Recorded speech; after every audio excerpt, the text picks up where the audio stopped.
É. Muito bem, eu vou fazer honras da casa aqui. Seja bem-vindo, Marcelo Mansur, DJ Memê, ao Deus da Música. É um dos abençoados pela Deus da Música, graças a Deus. Opa. Somos todos, né, cara? A gente não aprendeu outra coisa, graças a Deus, só sabemos fazer isso. Graças a Deus, né? Exatamente. Estou bem assim, estou ótimo. Muito bem, uma vez apresentado, só tem fã aqui, todo mundo te conhece. Que bacana, não adianta ficar falando muita coisa, a gente vai falando ao longo da conversa. Tá uma curiosidade que eu tenho, rapaz, e você, apesar de nós termos sido criados em localidades diferentes do Rio de Janeiro, imagino que você seja da Zona Sul, eu sou da Zona Norte. Eu sou da região da Leopoldina, Penha, Brasipina, Bom Sucesso, mesma região do Zequinha aí, que está aí, que nos assistindo. O Zequinha, nosso amigo Zequinha está aí? Grande Zequinha. Tá aí. Então, assim, mas as referências com relação a visada que a gente tinha do profissional que ficava ali comandando os bailes é praticamente a mesma, porque talvez mudasse um pouquinho o repertório que era tocado no subúrbio ali no final dos anos 70 e o que tocava na Zona Sul. Fala. Mas você sabe de uma coisa? Eu, no final dos anos 70 eu era muito novo ainda, porque eu comecei como DJ meio com 11 anos de idade, estamos falando justamente do final de anos 70, 76, e eu fui entender que eu estava naquilo já quase nos anos 80. Porém, logo no início dos anos 80, eu fiz uma coisa como DJ da Zona Sul, que nenhum dos DJs da Zona Sul fazia. Eu penetrei na Zona Norte, literalmente. Opa. Eu atravessei o túnel, consegui amigos, conversando com DJs em lojas de disco da Zona Sul, eu conheci DJs da Zona Norte que iam lá comprar. E acabei travando uma amizade, e os caras me levaram para a Zona Norte para ver a venda de disco lá, que era feita na casa das pessoas, e não em loja de disco, porque essas lojas não existiam na Zona Norte. Então as pessoas vendiam disco em casa. E eu acabei indo e conhecendo outros DJs, ficamos amigos, eu comecei também a fazer baile, não só a tocar na Zona Norte, como na Zona Sul.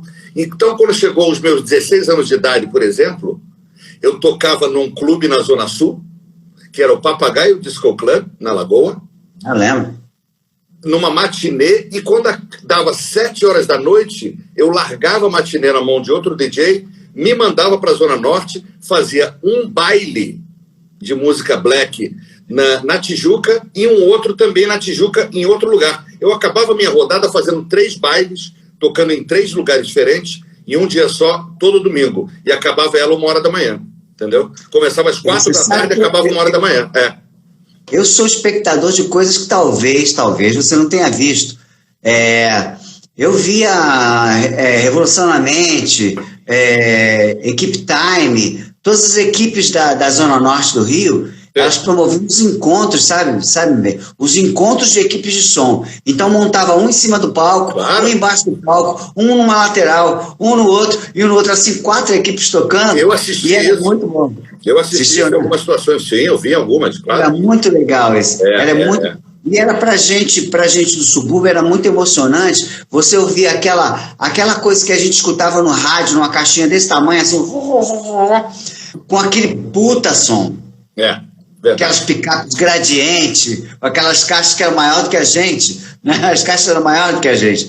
E era assim um poder, aquela música, era um poder. Eu diria que minha formação toda de musical, ela vem de rádio e de baile. E baile abre-se aí para conjuntos de baile e equipes de som. Então eu tenho que agradecer a pessoas como você que ajudaram a formar meu caráter musical. Você sabe que esse foi meu primeiro contato, quer dizer, quando você, por exemplo, eu estou com 55 anos, eu analiso a minha história até agora, porque ela tem um caminho pela frente ainda. Eu analiso a história até agora e eu percebo que isso foi um início para mim, porque na hora que eu entrei para a rádio, mas aí já é outra história, vou deixar um pouco você também puxar isso de mim, mas no momento que eu comecei a trabalhar em rádio, eu, como DJ, descobri que existia um mundo muito maior da música, além do toca-disco, além do vinil, que na época não tinha CD, mas além do disco existia um mundo que para mim era intocável, que era esse mundo das gravadoras, dos artistas, das gravações, e era um mundo, e era uma utopia, impossível fazer remixes em gravadoras, produzir disco. Eu não tinha como sonhar com isso, porque isso era tão distante, mas Na hora que eu entrei para a rádio, eu descobri isso. E aí opa! Mas vamos guardar isso para daqui a pouco. Me fala uma coisa. Vamos lá nos seus 11 anos. O que você... todo mundo fala muito da geração anterior à nossa. Eu vou me colocar na tua, eu tenho 61, mas esses 6 anos não é tão diferente. Quando você viveu ali 70, 80, já não faz muita diferença, né? Você estava mais novo ou mais novo? Talvez só no cabelo. Diga aí. Eu estou mais careca de ver coisas do que você. É verdade. Então, cara, o que todo mundo fala muito de Beatles, a geração anterior, não? Porque quando eu ouvi Beatles, aí minha vida mudou. É muito comum, você já deve ter ouvido muita gente falar isso, né? De produtores passando por artistas. E o que foi o seu Beatles? O que virou a tua cabeça? O meu Beatles foi a música disco. Esse foi o meu Beatles. Na real é o seguinte, eu entrei na música porque eu não me animava com as coisas que a minha geração fazia, ou pelo menos os meninos da minha geração faziam. Primeira coisa, e que já estraga a minha história inteira, estraga entre aspas, né? Que já moldou a minha história. Eu era um garoto de 11 anos de idade que não gostava de futebol e nunca gostou de futebol. Eu nasci numa família que é apaixonada pelo Flamengo, entendeu? E que quando tinha jogo de futebol, a família toda se reunia na casa do meu avô, a sala ficava cheia, todo mundo virado para frente do televisor, e eu rodando pela casa procurando o que fazer. Até que... Pois é. E o meu pai e minha mãe eram muito musicais. São, né? Sim, meu pai faleceu, mas ambos muito musicais. Sim, claro. Meu pai ouvia jazz, bossa nova em profusão dentro de casa. E eu cresci ouvindo essa música que ele tocava e que a minha mãe tocava. Tinha uma estante na minha casa que era dividida no meio. Uma espécie de um relicário, um cristaleiro, que era dividido no meio. E do lado... Opa, congelou para mim. Deodato, Charles Mingus, Tom Jobim, muito Tom Jobim, muito João Gilberto, Marcos Valle. E do lado direito tinha, da minha mãe, os discos Simone, Milton Nascimento, Chico Buarque, Maísa, etc., Gal Costa e por aí vai. Então, isso permeava a minha música. Não tinha rock and roll, não tinha Beatles na minha casa. Eu não sabia o que John Lennon fazia. Eu não sabia nem quem era. É verdade. Meu Deus. Eu sabia mais sobre Tom Jobim do que sobre John Lennon. Eu fui descobrir Beatles mais tarde. Aliás, eu fui adotar Beatles para minha vida, vou te dizer, de 10 anos para cá, quando eu assisti um documentário deles de 8 DVDs, que aí eu compreendi tudo. E numa conversa com o nosso amigo o produtor Liminha, ele me explicou. Cara, o Liminha ele consegue sintetizar as coisas muito fácil, muito rapidamente. Por isso que ele é um grande produtor. Ele sintetizou para mim qual era a mágica dos Beatles. Eu falei, Liminha, o que os Beatles têm de tão mágico? O que eles trouxeram para eu poder compreender por que as pessoas... Ele falou, Memê, o tipo de composição que os Beatles criaram é muito diferente do que existia na época deles. Eles começaram a desenvolver aquilo que antes era uma fórmula, entendeu? Introdução A, B, refrão, introdução A, B, refrão. Tudo bem, isso é música pop. Eles começaram a colocar acordes que não tinham. O rock and roll era feito de acordes de blues e ponto final. Isso era suficiente. É que nem o funk no início, que foi aquele beat constante, até que alguém resolveu mudar. Então eu entendi o Beatles explicado por ele. Mas o que eu quero dizer é o seguinte: como meus pais ouviam muitas músicas com harmonias e melodias diferentes, que não eram 3 acordes, na hora que eu fiz 11 anos, porque entre os 11 e 12 anos você começa a definir seu próprio gosto e sair um pouco dos seus pais.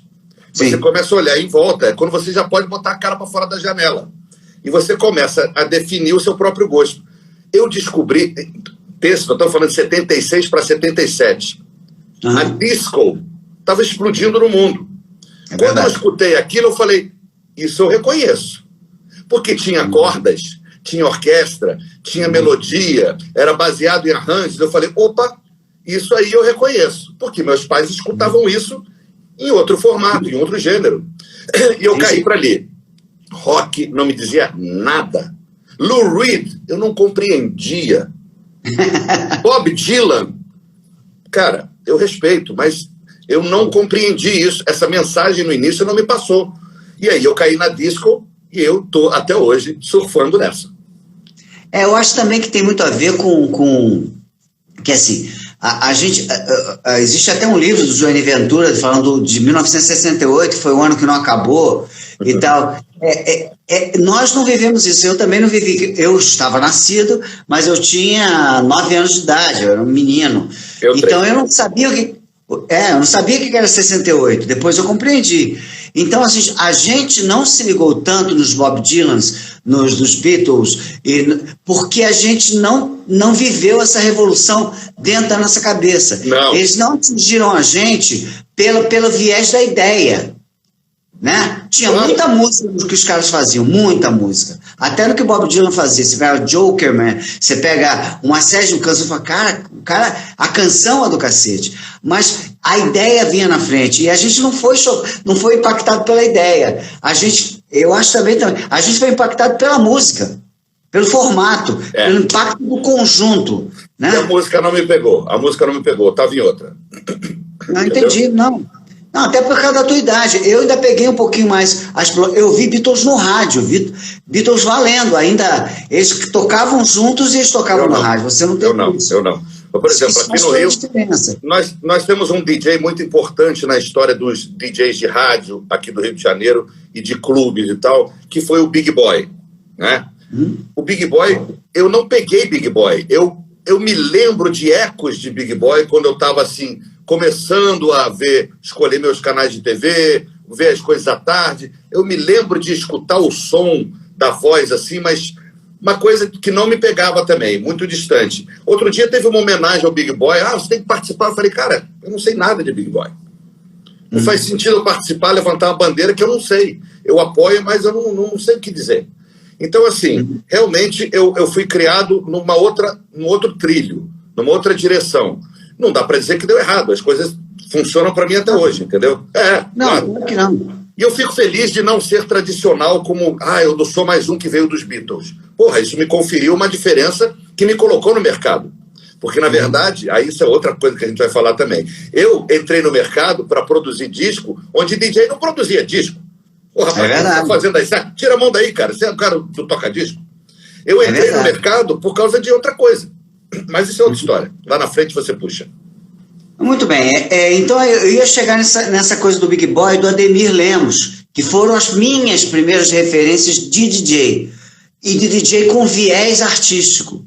Porque a gente não tinha até então. O DJ era um disc jockey, era um cara que pilotava discos. Exato. Ele fazia uma programação live na rádio, ou no baile, ou num evento, de sucessão de canções para não esvaziar a pista. Basicamente era essa a função do DJ. O DJ espetáculo, artista, produtor, décadas depois. De qualquer maneira, tanto o Ademir quanto o Big Boy tinham essa coisa. Tinha essa coisa na cabeça, forma na cabeça. O Le Bateau lá, a boate que o Ademir tocava, saiu um disco muito importante, que foi best-seller. Na real, a história conta, e o próprio contou, porque eu conheci ele no final da vida, conta que ele é que puxou o Big Boy para isso tudo. Ele é que era esse cara. O Big Boy, ele sacou o Big Boy no rádio, eles tinham uma relação, e ele puxou ele para fazer bailes, tirou ele de dentro do prédio, do edifício da rádio, entendeu? Então, na real, a locomotiva disso tudo era o próprio Ademir. Ademir, não, claro. O Big Boy tinha a vantagem de ser comunicador, é que você não pegou. Aqui fala Big Boy, Cavern Club. O cara era um entertainer. Lógico, então, assim, isso eu sei. Ele segurava a onda, ele tinha toda a cultura do cara que entendia de música, sabia, antenado, sabia. Porque antigamente, cara, você sabe disso, quem trazia os discos pro Brasil eram os comissários de bordo, eram os pilotos. Comprei muito com eles. Então, assim, era difícil, a comunicação é difícil. Agora você aperta o botão, pega o Spotify aqui, escuta a música nova do David Guetta, sei lá, agora. Né? A gente viu a Mulher Maravilha ontem, né? E tá no cinema. Em casa. Pois é. Então, assim, eu acho que muita coisa mudou. E eu acho que você tirou proveito de todas essas mudanças, tanto é que você, com 55 anos, está aí válido, positivo, operante, crescendo, sempre, né? Outros não tiveram tanta oportunidade. O próprio Ademir teve um ocaso, teve uma morte, eu não vou dizer trágica, mas triste, né? Teve um fim de vida triste, triste, por toda a importância que ele teve para a música de uma maneira geral. Mas, enfim, são águas que não nos pertencem, a gente rende as homenagens, tem que render mesmo, mas... Então, a essa altura, você não tinha ídolos DJs, né, quando você começou. Digamos assim, eram ídolos do teu entorno. Mais ou menos assim, tipo, a primeira vez que me foi permitido sair de casa para ir para um clube, entenda você que quando você tem 10, 11, 12 anos de idade, você não pode ir para boate à noite, né? Porém, eu descobri uma coisa que eu não sabia que existia. Na hora que eu descobri, eu caí dentro, que era a matinê da boate, do clube, aos domingos. Eu falei, gente, o clube abre aos domingos para crianças como eu. Eu tinha 12 anos. Aí o que o subversivo da escola fez? Reuniu 8 amigos na escola, 4 meninas, 4 meninos, juntou e foi para uma boate no fim de semana, num domingo. Chegando na boate, quando eu olhei para a cabine de som, estava o cara que era a capa de um disco que eu tinha na minha casa, que eu tinha ganho de aniversário. Um dos discos que eu tinha ganho de aniversário aos 11 anos de idade. Ricardo Lamounier. Tem gente falando Maurício Lamounier aqui, mas desculpe, é um erro, é Ricardo Lamounier. Então, o Ricardo estava ali na cabine com um macacão de lambê, um cachecol que parecia o Elvis Presley, com o microfone ligado, tocando as músicas que só ele tinha, e ele dizia, garotada, presta atenção na tela que vocês vão ver um filme agora que não vai passar no cinema para vocês, vai ser 18 anos, vou descer a tela, vocês vão ver um trailer. Era Star Wars. Caraca! Imagina tudo aquilo acontecendo na minha frente, aquele cara falando. Eu larguei meus amigos na pista, subi para um lugar no segundo andar, onde tinha uma fresta, que eu conseguia ficar a 4 metros do cara, vendo ele trabalhar e não sair dali. Esse foi meu primeiro ídolo DJ. Na real, o primeiro ídolo de toca-discos foi do rádio, da Rádio Cidade.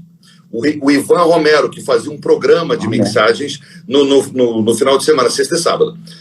Mas esse foi o primeiro cara que eu vi ao vivo, que eu falei, é isso que eu quero. Eu já sou esse cara e eu não sabia que isso era uma profissão. Porque eu fazia no meu prédio festinhas também, tocando discos, entendeu?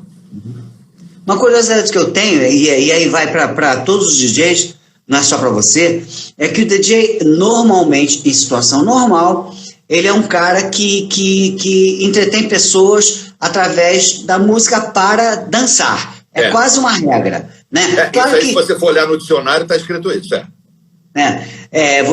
Você tinha no subúrbio, por exemplo, não sei se você confirma que havia isso na Zona Sul. No subúrbio tinha uma hora da música lenta. Lógico. Que era a hora que o cara tocava a baba mesmo, tocava lá o Easy do Commodore, tocava... Era no meio da noite, era para dividir a noite. Se a noite ficava 4 às 8, entrava às 6 da tarde. Você que tinha azarado a mulher o baile inteiro dançando, tinha a oportunidade de chamar ela para dançar. E eu não chamava ninguém, que eu dançava tanto no sentido da quantidade, não da qualidade, que eu ficava empapado de suor e eu tinha vergonha. Cara, meu irmão, a minha calça ficava suada. Então, assim, era sério. Eu já era tímido, não chamava, bom, mas você é um parente rápido, que a entrevistada aqui é você. Então, assim, o DJ, ele normalmente, de 10 DJs, quantos gostam de dançar?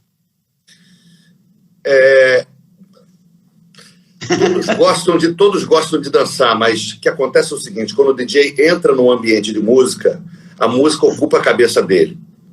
Ele fica prestando atenção naturalmente na pista, no que outro DJ está fazendo. Você pode perceber uma coisa que é muito natural, não sei se isso já foi dito, mas normalmente um DJ, quando chega num clube, numa boate, ele, sem perceber, ele está indo na direção onde está a cabine de som, ele toma uma posição e dali ele quer ver a boate. Ele gosta de ficar mais próximo da cabine de som, e é como se ele estivesse ali dentro. É uma coisa natural para o DJ. Então, todos gostam de música e gostam de dançar e dançam timidamente, mas eles preferem observar. A música toma muita cabeça deles. Então, raros vão para a pista. Não é que a gente não gosta de dançar. Eu, por exemplo, ganhei campeonato de dança quando eu tinha, 14 anos de idade, entendeu? Mas eu prefiro mesmo ficar vendo as pessoas se entreterem através da música. Aquilo, para mim, é o que me interessa. É quase um voyeurismo, entendeu? Entendi. Mas a pergunta tem sentido, que depois a gente lá na frente vai falar um pouco mais, é do DJ artista e faz performance, não vai para... Quer dizer, eu nunca assisti, sei lá, um show do David Guetta ou de qualquer outro Alok, sei lá, alguém atrás dele, junto com ele ali, ele me levou para ele. Pois é, que seja performático. Eu não sei se o cara larga as carrapetas e vai para frente da pista dançar. Não, isso é coisa de palhaço, mas existe.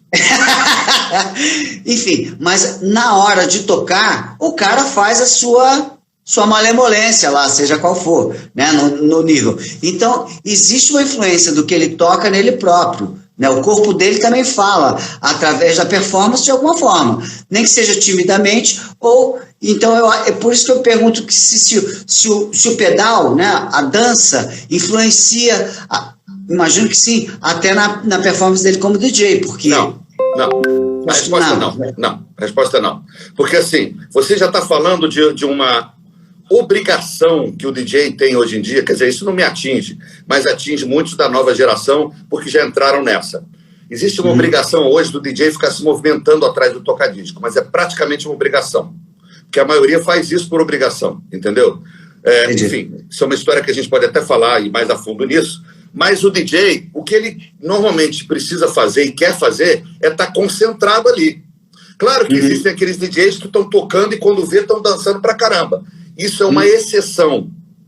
Agora, a maioria, quando está ali dançando, rebolando, subindo, não sei o quê, isso aí é quase obrigação. Obrigou-se a fazer isso de alguns anos para cá. Como eu disse, é uma outra história, a gente pode entrar nela, mas não, a dança que o DJ possa estar fazendo não influencia no repertório de jeito nenhum. Nada. Bom, já perdemos muito tempo com esse negócio de dança.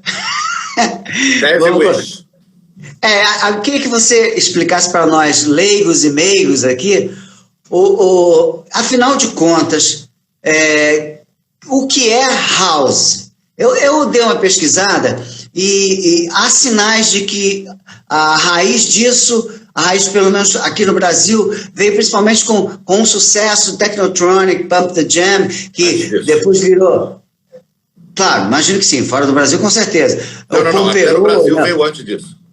Isso, então ajuda a gente a entender melhor o que é dentro do segmento de música eletrônica e de dance music, o que é o house. O que é no sentido musical ou a histórica? No sentido estético, né? O que diferencia house de outro tipo de... Isso aí é bem difícil de você... No sentido estético, hoje em dia, já dá para confundir a cabeça de muita gente. Porque a primeira coisa que eu vou te dizer é o seguinte...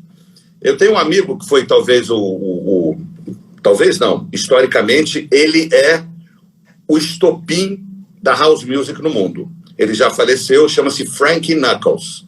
E ele tinha o título de o padrinho da house. Por causa do som que ele fazia em Chicago, a house music nasceu, floresceu e os artistas começaram a girar em torno do som que ele fazia. Mas ele dizia o seguinte, a house music é a vingança da disco. Escreveram aqui, daqui escreveu. Pois é, para poder entender isso, esse é o melhor entendimento da parada, porque aí você também entende a estética e de onde vem. O que acontece é que, no final dos anos 70, um DJ de Chicago chamado Steve Dahl, que trabalhava numa rádio rock de Chicago, perdeu espaço quando a disco estava tão forte e a rádio mudou sua programação de rock para disco. E o cara que trabalhava na rádio ficou pé da vida e começou a movimentar o público contra a disco, a chegar um ponto de que ele fez um trato para, entre um intervalo de um jogo e um estádio de Chicago, fazer uma queima de discos de disco music no meio do campo. Essa noite... Esse foi um movimento... Nazismo da pista. Esse foi um movimento chamado Disco Sucks. Então, se você procurar Disco Sucks Chicago, você vai ver várias imagens no YouTube. Disco Sucks Chicago, bota lá. Então, os caras queimaram discos de música disco no meio no intervalo do jogo. Que ele doido. Ficou Disco Sucks. E o que aconteceu no dia seguinte a essa queima de discos foi o seguinte... As rádios dos Estados Unidos todos ficaram sabendo disso e ficaram com vergonha de tocar disco. E a disco, literalmente, morreu na segunda-feira. Que louco. Os Bee Gees foram tirados da programação.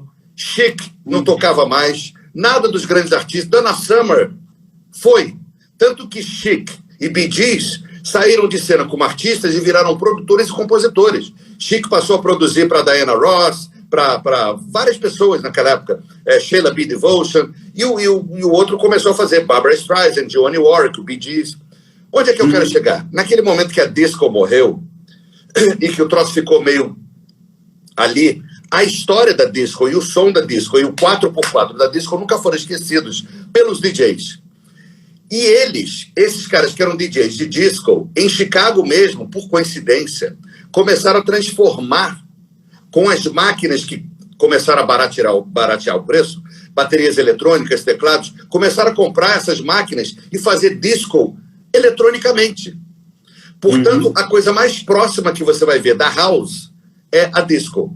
Eles começaram a fazer disco com baterias eletrônicas, pianos eletrônicos e tal, e tocar tudo isso e criar a house music, baseado naquilo que não existia mais. Só que era um som de DJ.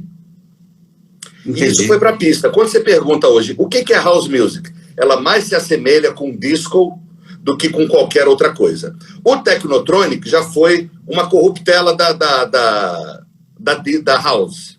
Aquilo ali estava mais para o que hoje é tech house, que é uma outra corruptela, do que house em si. Ali foi o início de uma coisa mais pesada um pouco. Mas acontece, entendeu? E você arriscaria dizer que esse cara que queimou os discos no intervalo do jogo e detonou, digamos assim, a disco music, ele acabou por provocar o surgimento do DJ com viés de produtor? Não sei se foi por isso, não, mas eu acho que isso já ia acontecer de qualquer maneira. O que acontece foi o seguinte, as pessoas não fizeram isso exatamente como vingança. Frank Knuckles disse que a house é a vingança da disco numa comparação romântica à sonoridade, né? E pela história também. Mas eu acho o seguinte, os DJs, como eu, por exemplo, você me conhece muito bem, você me viu começando, né, a botar a mão na massa em gravadora. Nós sempre tivemos vontade, mesmo que parecesse impossível, de participar daquela música que a gente tocava. Só que tudo era muito inatingível. Primeiro que ninguém era músico, começa por aí. Depois, qualquer equipamento que a gente quisesse tocar na música, você precisa aprender a tocar. Sim. Então, assim, se você queria estar na música, você precisa tocar baixo, tocar guitarra, tocar bateria, porque a música não era feita eletronicamente para os DJs na época disco. Quando esses equipamentos começaram a sair, baterias eletrônicas da Roland começaram a surgir, os teclados, não sei lá mais quem, da Yamaha, e tudo isso a juntar e a baratear, cara, imagina, você precisa aprender bateria, precisa ensaiar bateria e precisa ter um kit de bateria. É uma vida. Enquanto você podia, em um certo momento, ir numa loja, gastar $500, $1.000 e comprar uma bateria eletrônica que resolvia tudo no seu quarto. Eu acho que os DJs iam chegar nisso de qualquer maneira. Porque o DJ queria fazer música. Não dá para dizer que o Steve Dahl é responsável por isso. Muito pelo contrário. É um grandíssimo filho da mãe. Agora, ninguém vai dar esse crédito a ele. Começa por aí. Mas os DJs já iam chegar. Mas assim, a história ela se configura de maneiras curiosas. Às vezes um grande vilão acaba provocando... Aliás, a gente cresce mesmo com a dor, com o problema. A gente arruma soluções em cima dos problemas. E eu acho que esse fato acabou por provocar com que as pessoas quisessem ter material para tocar, sem ser aquele que ficou desgastado por alguma razão, botaram a mão na massa, e desse caldeirão aí surgiu um monte de produtor bom, bacana, gente que acabou acessando a técnica de se gravar e de se fazer música por outra via, né? Exatamente. E você foi um cara que, de certa forma, veio contornando por aí. E quando que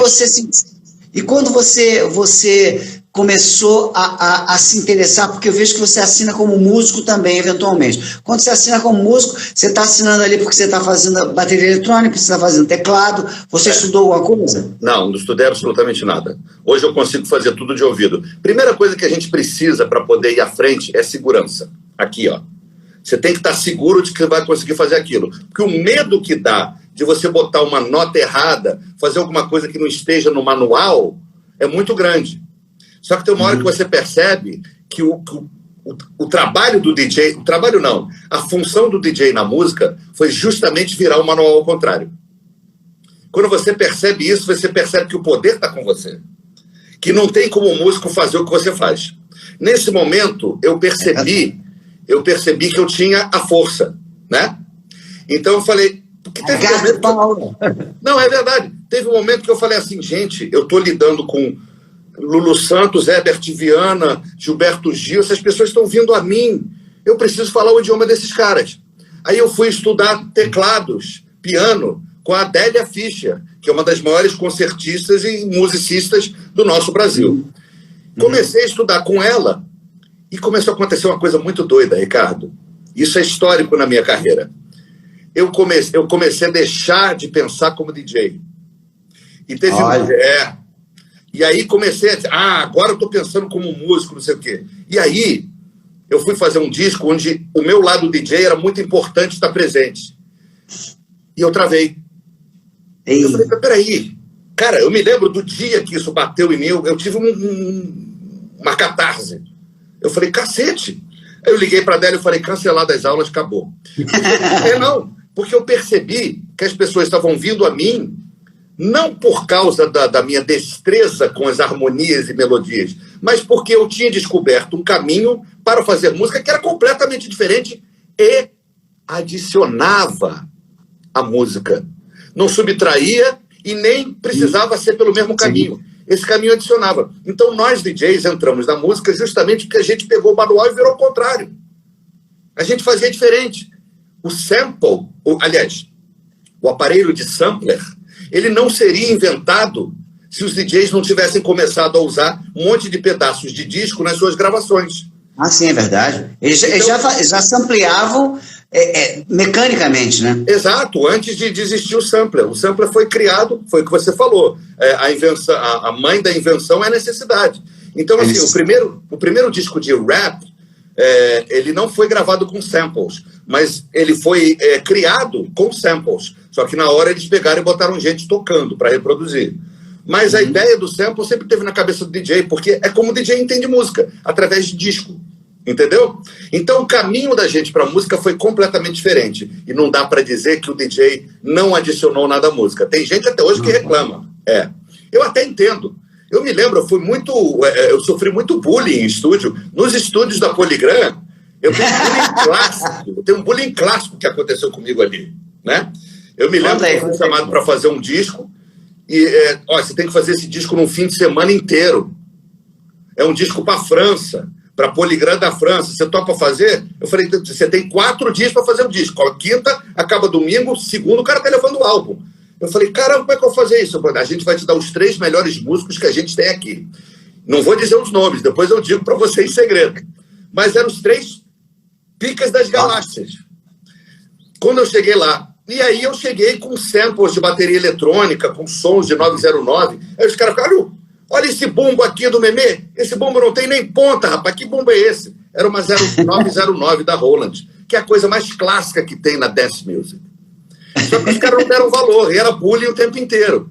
E eu me lembro quando eu comecei a dar ideias de arranjo, essa hora eu me lembro, estava quase pronto o arranjo, era uma coisa de Garota de Ipanema e tal, e eu falei, não, coloca o negócio aqui, aí o cara botou, tocou e falou, pô, essa ideia é boa, legal esse negócio que ele criou aqui. Aí eu comecei a ver os caras mudando de ideia. Então, assim, cara, quem gosta de música e quem entende da música pode contribuir de alguma forma. Foi assim que nós, DJs, entramos, entendeu? Mas eu sofri muito bullying no início, muito. Cara, eu sempre fui um AR que ao contrário do meu caminho nunca foi estúdio. Eu achava um saco o estúdio. Eu ia para o estúdio para ouvir mixagem, aliás, preferia ouvir na minha sala a mixagem, que era a minha referência. Eu preferia ouvir ali, não gostava de ir a estúdio, produzir alguns discos. Gostava de fazer isso pela parte lúdica, a parte da produção, do arranjo, tal, não sei o quê, mas a parte técnica nunca me encantou. Então, assim, só para ilustrar. Pois é, só para ilustrar. As pessoas contribuem de direções diferentes. e todas elas são válidas. Lógico. E você traz da tua escola, a tua maneira de ver música. Cara, if it sounds good, it is good. Então, It is good. Se rolou, não se discute. Se o troço está funcionando, pega ali e vai. Porque, sim, é assim que o mundo vai desdobrando e novas coisas vão aparecendo, entendeu? E vem cá, pra gente, daqui a pouco, entrar na história do produtor, vamos esgotar não, mas me fala um pouco aí, quem são os papas, quem são os caras bacanas de house no mundo? Além de você, claro. Ó, hoje isso não está mais centralizado na América, que foi onde surgiu a house, mas tem vários DJs bacanas de house que são... que começaram a house e estão aí até hoje, como Louie Vega. Hoje é um cara mais importante do que nunca, mais do que confirmado, entendeu? É um cara que contribuiu para a música, já gravou com George Benson, com Tito Puente, com Jocelyn Brown, com um monte de gente, assim, super respeitado. Louie Vega talvez seja o maior exemplo que a gente tem fora do Brasil.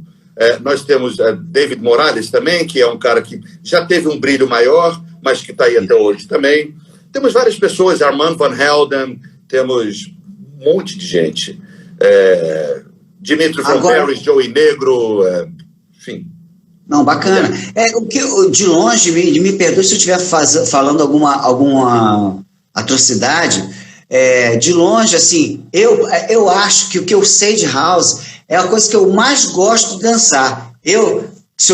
Quando chega um cara de house, eu me sinto meio em casa, talvez por causa do cacuete disco. Exatamente. Né? E que também é a minha escola. Porque eu vi. Com o que estão na sua cabeça. Pois é, e eu enfrentei essa mudança. Eu ia a um baile que todo mundo tomava bolinha, optalidon, e eu ouvia rock and roll. A gente ouvia One Hot Lot Love do Led Zeppelin como se fosse Celebration, sabe? E aí eu vi essa mudança, eu vi exatamente essa mudança. O baile que eu ia, de repente o cara começou a tocar KC and Sunshine Band, Hold Back the Water, que já é um rock and roll meio... né? Meio indo pro lado dance, e falei, que porra, o que tá acontecendo? Não tô gostando disso, não. Eu cheguei depois, quando isso estava acontecendo já. Eu não vi a mudança, mas eu percebi que tinham infiltrado coisas ali. Eu sofri, eu digo que eu sofri, mas foi bom para mim, porque abriu uma outra porta, porque eu, antes do rock and roll, eu gostava de soul music, eu gostava de James Brown, Aretha Franklin, Kool and the Gang, antes do Elmir Deodato, né?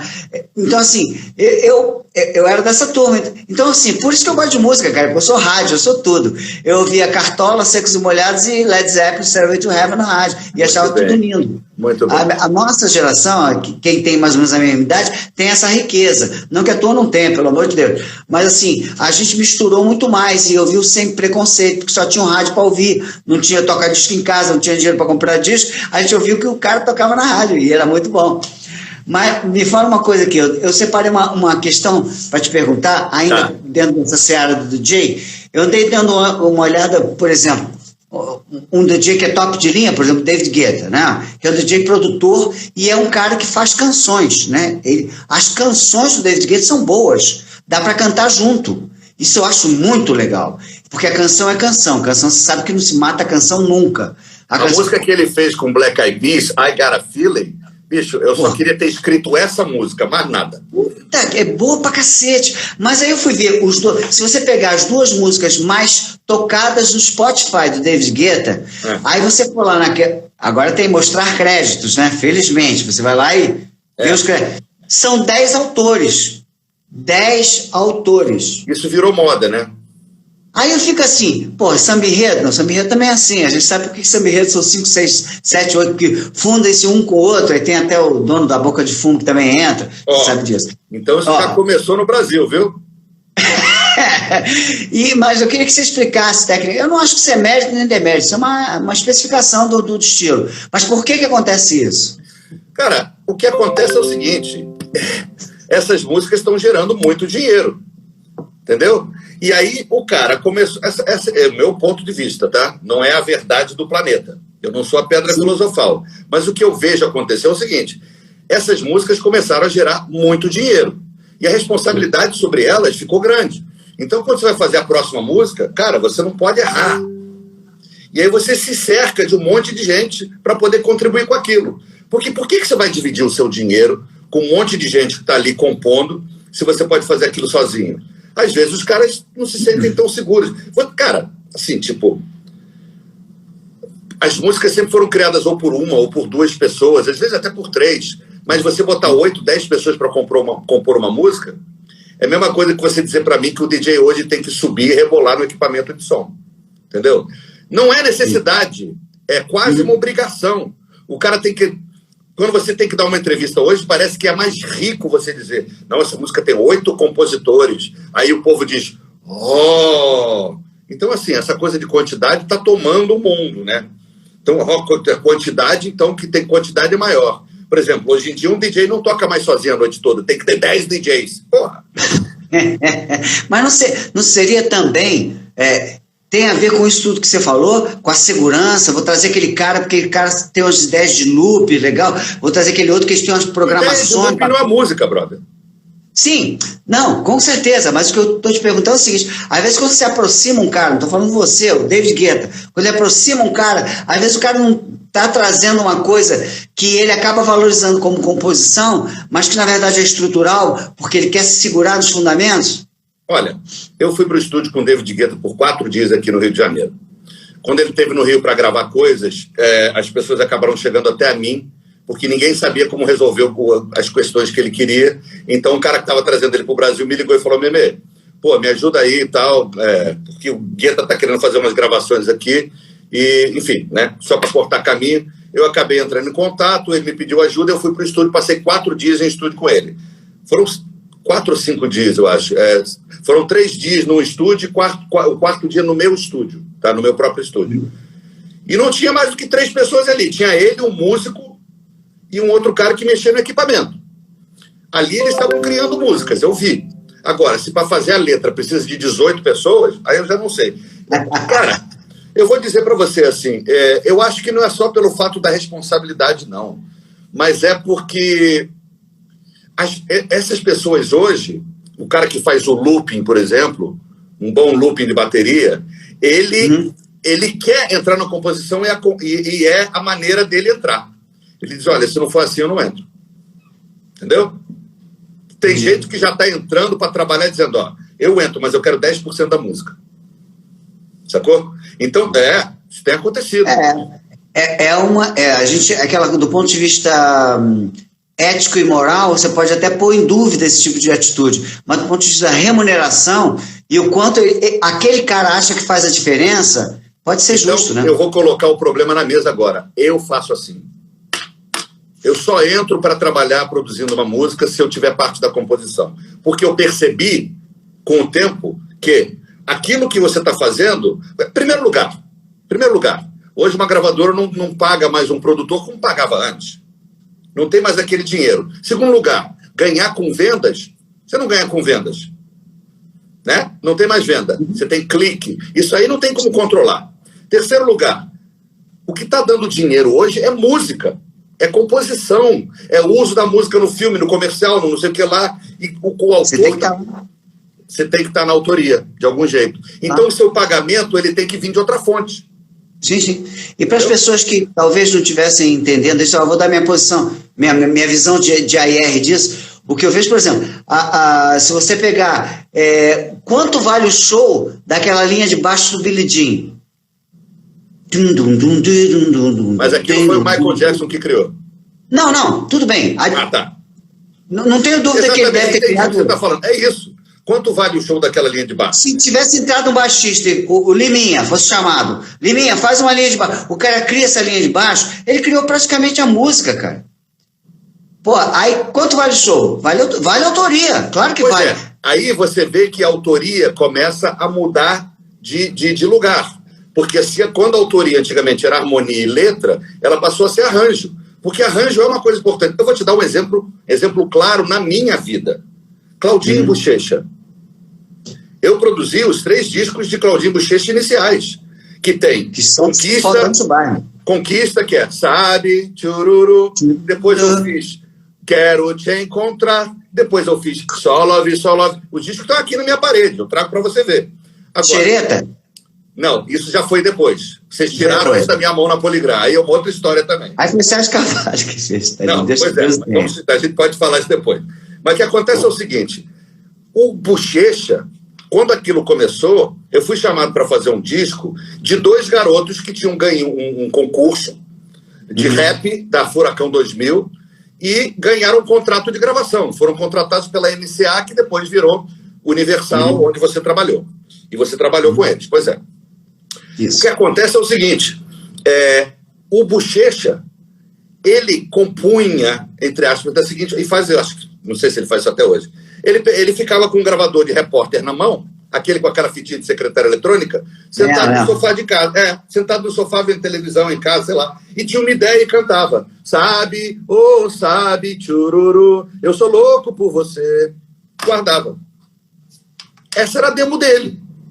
Ele entregava isso. Eu tinha que pegar aquilo, pegar as ideias, transformar aquilo, criar acordes, mudar a melodia, transformar aquilo em alguma coisa.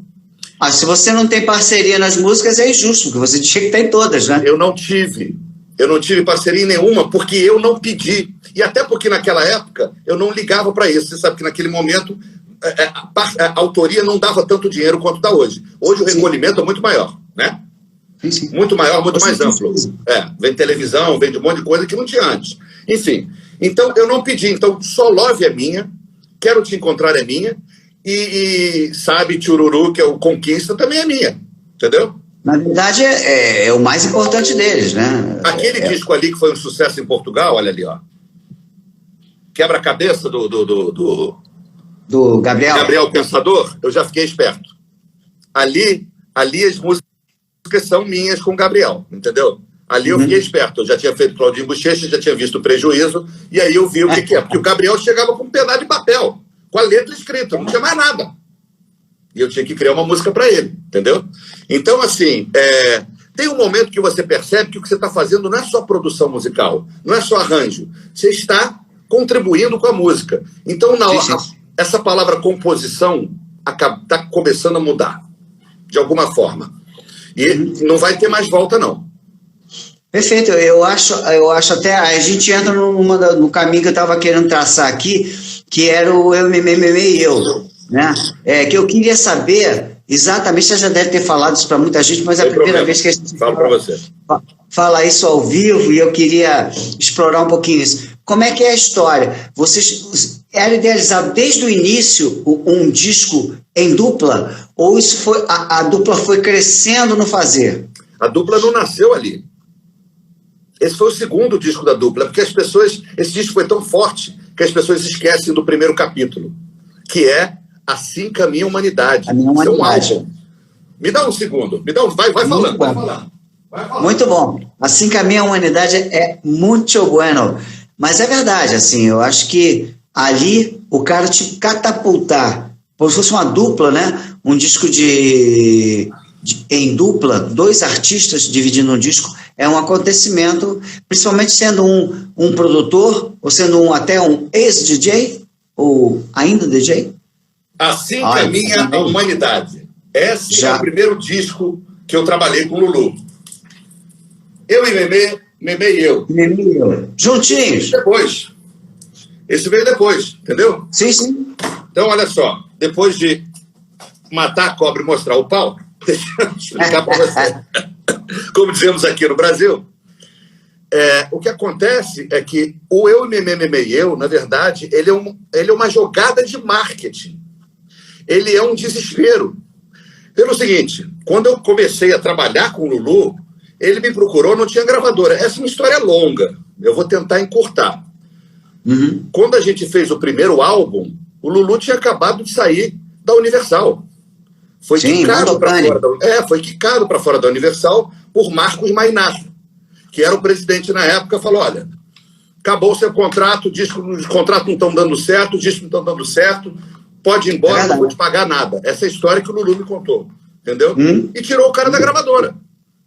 Ele ouviu o disco que eu produzi do Gabriel Pensador, junto com o Fábio Fonseca, foi o primeiro álbum do Gabriel, que tinha Loura Burra, Playboy e tal. Ligou para o Fábio, e o Fábio falou, Fábio, adorei esse disco, estou querendo botar umas ideias em prática, você pode trabalhar comigo? E o Fábio disse, olha, eu estou trabalhando em outro disco agora, não vou poder fazer o que você está querendo fazer com você, não tenho tempo agora. Porém, essas ideias que você está gostando, essas coisas de looping, de sample, não sei o quê, essa não foi a minha parte no disco. Teve um cara que trabalhou comigo, DJ Memê, liga para ele, foi a pessoa, tá, me dá o telefone dele. 2 meses depois, o Lulu me ligou, porque o Fábio falou, Lulu vai te ligar. Ele me ligou e falou, saí da gravadora, fui quicado da gravadora, não tenho contrato, não tenho plano de gravar um disco, nem de fazer show, nem nada, mas eu tenho uma ideia na cabeça, estou desesperado, eu preciso botar para fora. E eu acho que você pode me ajudar. Aí eu falei, qual é? Eu gostaria de fazer do Leme ao Pontal, do Tim Maia, com um sample de Jimmy Bullhorn, You Get Me Hot. Conhece? Na hora eu já peguei o disco na mão. Ele falou, tô com o disco na mão. Ah, você tem o disco? Eu falei, tenho. Eu falei, vamos pro meu estúdio hoje à noite? Aí ele falou, hoje à noite? Eu falei, você tem alguma coisa marcada? Ele, não, eu tô adorando. Ele falou, as pessoas normalmente marcam para segunda-feira, você já tá querendo, eu falei, vamos embora. Eu falei, então tá, então a gente, tá bom. Ele chegou lá umas 7 horas da noite. Eu falei, beleza, eu vou indo agora de tarde, já dou uma maciada nas coisas, já entendi sua ideia. A gente se encontra lá. Dei um endereço para ele e fui trabalhar. Na hora que ele chegou, já tinha um groove de bateria pronto, específico que eu montei para a música. O sample já estava cortado, colocado ali, e eu sabia que ele ia entrar no sample em algum momento, deixei espaço para ele. Quando ele chegou, ele fez uma linha de baixo, ligou o microfone, em 10 minutos a gente já tinha o que a gente queria. E ele ficou olhando para mim e falou, cara, vamos embora, vamos nessa. E a gente começou a fazer. E aí, cara, e eu trabalhava em rádio. Eu falei, Lulu, vamos terminar isso que eu boto para tocar na rádio que eu trabalho. Eu estava na RPC com o Eduardo Andres. E ele fala em entrevistas até hoje o seguinte, naquele momento o Memê representou para mim produtor, estúdio, gravadora e rádio, divulgação. Porque ele fechou ele cobriu esse panorama todo. E aí, cara, eu fiquei tão entusiasmado que no 2º, 3º dia eu falei para ele, Lulu, você não tem aí uma música qualquer a mais pra gente fazer, não? Porque eu tô achando isso tão bom. Você não tem uma música... Eu queria que ele me trouxesse coisas que nunca foram gravadas, coisas que ele fez que estão guardadas, que nunca lançou. Eu falei, você não tem uma coisa daquelas tipo anos 80, com aquelas melodias abertas, solares, pra cima? Ele... sei, aquela coisa meio guitarra country, deve ser, sei lá. Ele, não, essas coisas quando vêm na vida de um artista se vão como uma onda no mar e não voltam mais. Eu achando que aquilo era uma brincadeira, falei, tá, mas não tem uma zinha não para te ver? Não. Tá bom, ok? Conheço bem o Lulu. Pois é. E eu fiquei tentando puxar isso dele, mas ali eu encerrei o assunto, beleza. Aí chegou, ele falou, eu vou viajar esse fim de semana para tocar e volto na segunda-feira para a gente concluir o do Leme ao Pontal. Falei, tá bom, beleza. Deixou para a gente mixar junto e tal. Quando voltou na segunda-feira, ele trouxe uma guitarra. Mas ele já tinha gravado a guitarra. Ele falou, senta aí. Aconteceu um negócio comigo esse final de semana, eu tive uma catarse debaixo do chuveiro e eu fiz a música que você pediu. E aí ele começou a tocar para mim. Então é assim que a vida faz, fica muito bem em cinema, que era tudo igual.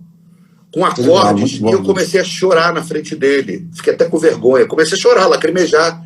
Eu falei, é isso, era isso. Ele falou, gostou? Vamos gravar.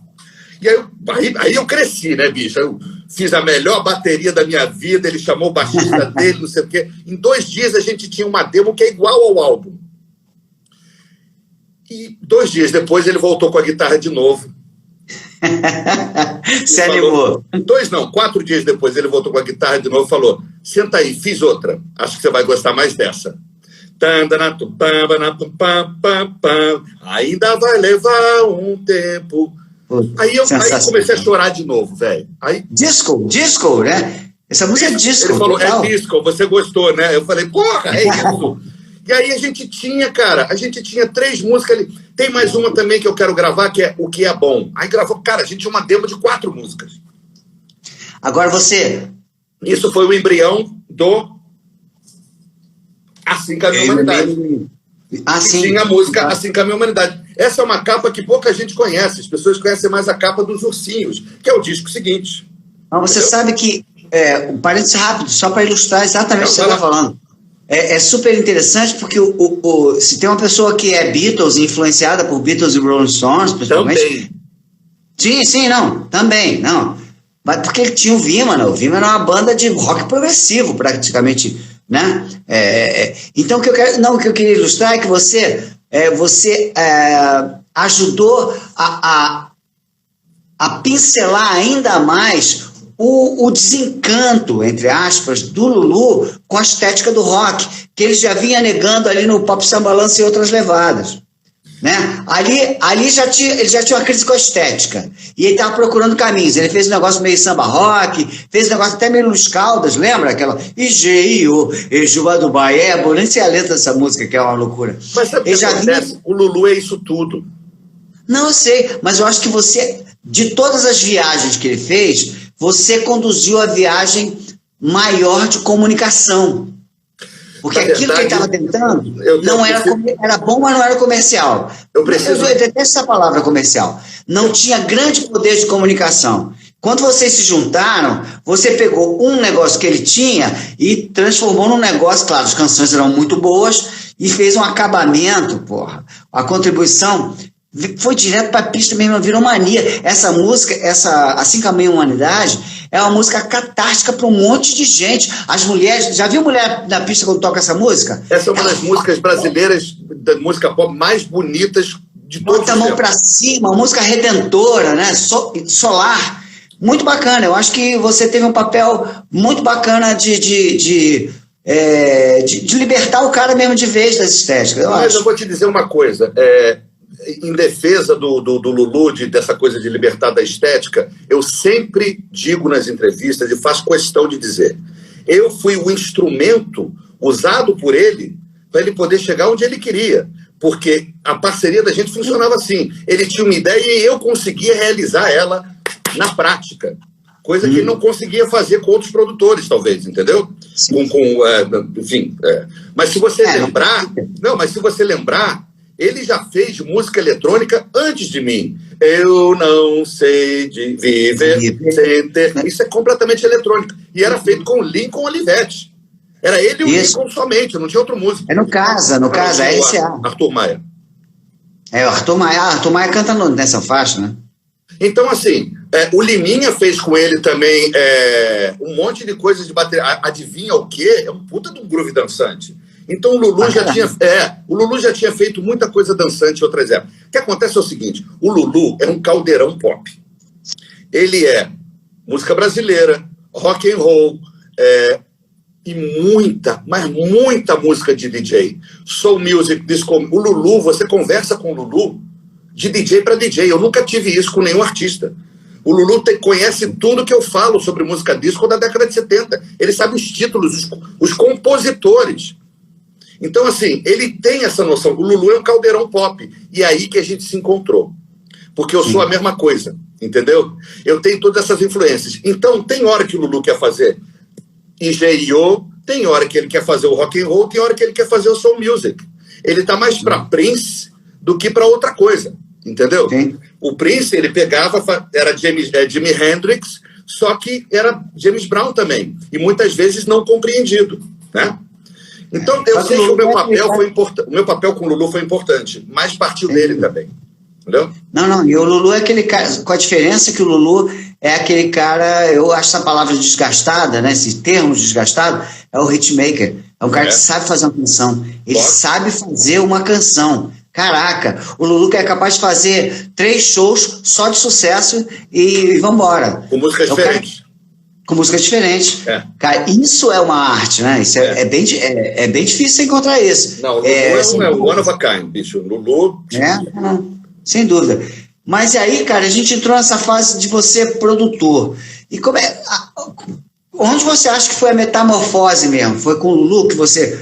Bicho, agora eu produzo de verdade, sou produtor. Com o Lulu, eu vi que a responsabilidade era grande, que eu tinha que assumir aquilo, entendeu? Porque eu havia produzido o disco do Gabriel Pensador junto com o Fábio Fonseca antes. Eu vim engatinhando nessa... Cara, a verdade mesmo é que eu nunca pensei em me tornar produtor de discos. O que eu gosto de fazer é remix. eu tinha uma vontade de fazer remixes muito grande, porque isso está ligado à cultura DJ. Então, assim, tipo, a gente não via DJs produzindo discos, a gente via DJs fazendo remix. Eu queria ser um deles. E por aprender a fazer remix e truques no remix e aprender a liberdade, porque o remix te dá uma liberdade que às vezes o álbum com um artista não dá. É verdade. Vou te contar uma história do Barry White. Tá, vamos chegar lá. Então, assim, o remix, o cara liga pra você, a música já está pronta, já está no álbum do artista, na maioria das vezes já está tocando no rádio, então já está resolvido. Ele liga pra você e diz assim, Memê, eu quero que você faça uma outra versão dessa música. Fica à vontade. Eu nunca tive uma direção no remix. Nunca. Raras foram as vezes que disseram, olha, nem gostaria tem que fazer, né? Hã? Nem tem que dirigir. Não, às vezes, por exemplo, já tive de fora, assim, do exterior. Eu me lembro que alguém me ligou e falou, a gente queria uma coisa nessa direção. Beleza, mas foram 2 ou 3 vezes. Então, assim, a liberdade do remix, isso me deu muita liberdade de criação e refletiu depois quando comecei a produzir disco. Então, assim, eu nunca pensei em produzir disco. Na hora que eu produzi o disco do Gabriel Pensador com o Fábio Fonseca, o que aconteceu, na verdade, foi o seguinte. O Fábio me ligou e falou, Memê, a Sony está me chamando para produzir um disco. Só que eu acho que eu não sou capaz de produzir esse disco sozinho, porque é um disco de um rapper. Você sabe que eu sou músico e o rap não é minha praia. Mas um DJ e um músico certamente vão fazer o que o rapper precisa. E é o que acontece no mundo todo. Eu falei, tô nessa. Então vou ter uma reunião amanhã com o Jorge Davidson, que é o diretor da gravadora, e eu volto da reunião, vou apresentar você como segundo produtor, a gente produz junto. Ele voltou da reunião no dia seguinte, me ligou, eram 7 horas da noite e falou, olha, Memê, infelizmente o Jorge Davidson disse que ele só quer um produtor, que você pode até trabalhar como músico, mas produção, ele só quer uma pessoa produzindo, ele quer... Estou envergonhado, desculpa, entendo. Eu falei, olha, Fábio, vou falar o seguinte para você. Eu até compreendo esse tipo de implicância, mas eu quero muito ser produtor de discos. Eu vou aceitar trabalhar com você como músico. Ele falou, Memê, se você estiver comigo, a gente vai produzir junto. Você tá ligado, né? Eu falei, tô ligado. Mas eu aceito o crédito de músico ali, não tem problema nenhum.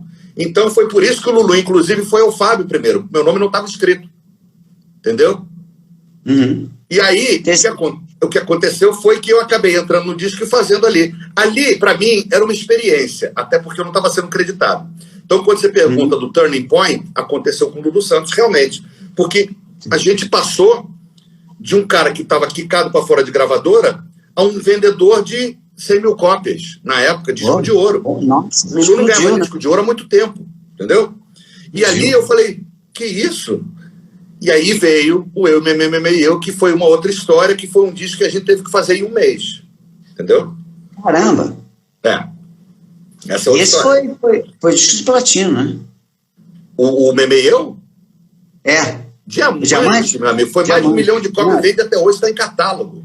Não, é sensacional. É um já disco... chegou a 2 milhões de cópias contadas até hoje. Você bota pra tocar, esquece, meu irmão. É bom demais de ouvir. Mas você sabe... Mas deixa eu falar rapidinho uma história do Barry White, que talvez seja uma história bacana pra você saber. Sim. Eu fui label manager há um tempo, antes de entrar pra ER. Tá até a nossa querida Luciana Camargo aqui, que me acompanhou tá aí, nessa... nossa querida? Adoro. Tá aqui. E aí, eu viajei com o Barry White em umas 6 cidades aí. Aliás, gente boa, a equipe gente boa, todo mundo se esforçava para entender meu inglês. Beleza. Beleza, hein, cara? E aí, rapaz, ele naquele momento, ele vinha deitar sobre os louros do passado aqui no Brasil, ele não tinha nenhum sucesso. Mas, por acaso, estourou uma música chamada Come On. Naquele ano, assim, depois de 20 anos, estourou uma música chamada Come On, por causa de um remix no Brasil, porque acho que tinha ainda tinha um vinil, um disco mix, que do outro lado era o remix, e o remix estourou a música no Brasil. Aí o cara lá em Manaus, o cara na coletiva, o que você achou do... Foi muito bom isso. O que você achou do remix do fulano de tal, que estourou aqui no Brasil? Aí o Barry vai fazer a cara de... Não sabia nem do que o cara estava falando. Você não ouviu o remix, Barry White? Falou, não, eu não me meto nessas coisas de remix. Eu passei por isso. Não, e eu achei bonito do cara, claro. Porque o cara sabe o apito que cada um toca, exatamente, o cara é maestro. Exatamente, o cara da indústria, né, bicho? Isso ao contrário de parecer desprezível, não, é respeitoso.